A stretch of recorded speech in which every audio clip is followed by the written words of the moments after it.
Prithee, pretty youth, let me be better acquainted with thee. They say you are a melancholy fellow. I am so.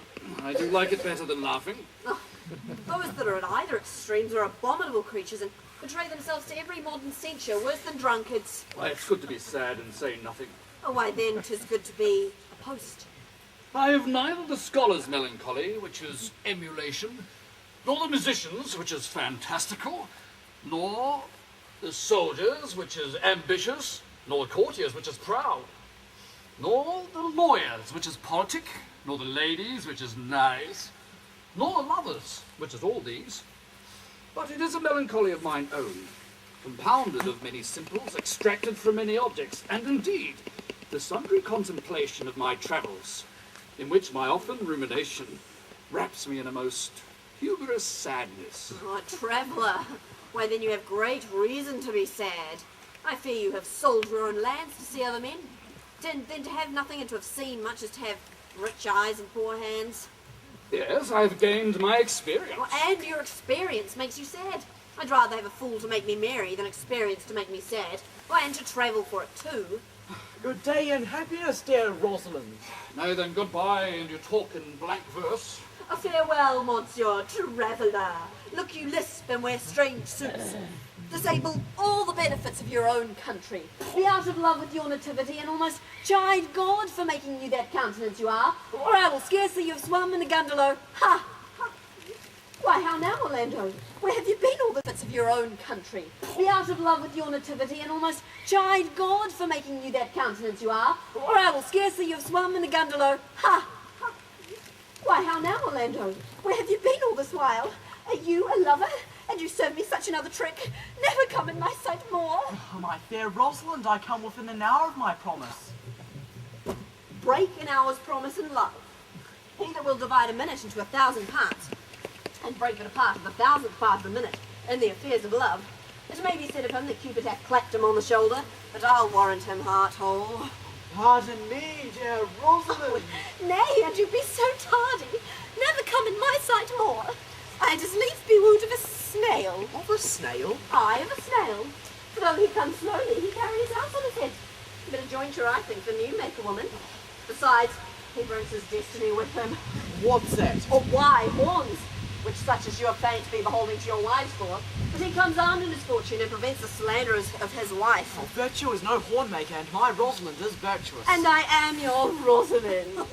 It pleases him to call you so, but he hath the Rosalind of a better Lear than you. Come, woo me, for now I am in a holiday humour and like enough to consent. What would you say to me now, and I were your very Rosalind? I would kiss before I spoke. Nay, thou had best speak first, and when thou gravelled for lack of matter, thou might take occasion to kiss. Very good orators, when they are out, they will spit, and for lovers lacking, God warn us, matter, the cleanliest shifters to kiss. How if the kiss be denied? Then she puts you to entreaty, and there begins new matter. Who could be out being before his beloved mistress? That would I if I were your mistress, for I should think my honesty ranker than my wit. What, on my suit? Not out of your apparel, and yet out of your suit, and not I your Rosalind. I take some joy to say you are, because I would be talking of her. Why then in her person I say, I will not have you. Then in mine own person I... die! Oh no, faith, die by attorney. The poor world is almost 6,000 years old, and in all this time, there was never any man died in his own person in a love cause. Men have died from time to time, and worms have eaten them, but not for love. I would not have my right Rosalind of this find, for I protest if Brown might kill me. By this hand, it will not kill a fly. But come, now I'll be your Rosalind in a more coming on disposition, and ask me what you will, I will grant it. Then love me, Rosalind. Yes, faith will I, Fridays and Saturdays and all. Then wilt thou have me? I and 20 such. What sayest thou? Are you not good? I hope so. Well then can one desire too much of a good thing? Come, sister. You shall be the priest and marry us. Give me your hand, Orlando. What do you say, sister?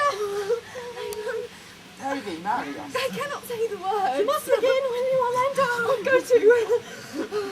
Will you, Orlando, have to wife Bess Rosalind? I will. I but when? Why, now as fast as you can marry us. Oh, then you must say, I take thee, Rosalind, for wife.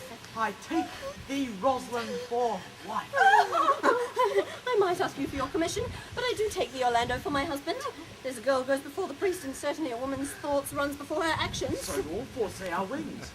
Now tell me how long you would have her after you possessed her. Forever and a day. Say a day without the ever. No, Orlando. Men are April when they woo, December when they wed. Maids are May when they are maids. But the sky changes when they are wives. I will be more jealous of thee than a Barbary cock pitching over his hen. More clamorous than a parrot against rain. More giddy than an ape. More newfangled in my desires than a monkey. I will weep for nothing, like a Diana at the fountain. And I will do it when thou art inclined to be merry. I will laugh like a hyena in that when thou art inclined to sleep. But will my Rosalind do so? By my life, she will do as I do. Oh, but she is wise. Or else she could not have the wit to do this. The wiser, the waywarder, open a woman's wit, and it will out of the casement. Or shut that, 'twill out of the keyhole. Stop that, 'twill fly with the smoke out of the chimney. A man that had a wife with such a wit, he might say, Wit river wilt. Nay, he might keep his check for it, till he met his wife's wit going to his neighbour's bed. oh, and what wit could wit have to excuse that? Say she came to seek you there. You never take her answer without her unless you take her without her tongue. Oh, that woman that cannot make her falter her husband's occasion. Let her never nurse her child herself, for she will breed it like a fool. For these 2 hours, Rosalind, I will be... Oh, alas, dear love, I cannot let thee 2 hours. I must attend the Duke at dinner. By 2 o'clock, I'll be with thee again. Aye, go your ways, go your ways. I knew what you would prove. My friends told me as much, and I thought no less. That flattering tongue of yours won men. 'Tis but one cast away, and so, come death, 2 o'clock is your hour. I sweet Rosalind. By my troth, and so God mend me, and by all pretty oaths are not dangerous, if you break one jot of your promise, or come 1 minute behind your hour, I will think you the most pathetical break promise, and the most hollow lover, and the most unworthy of her you call Rosalind that may be chosen out of the gross band of the unfaithful. And so beware my censure, and keep your promise. With no less religion than if thou wit, indeed my Rosalind so. Adieu?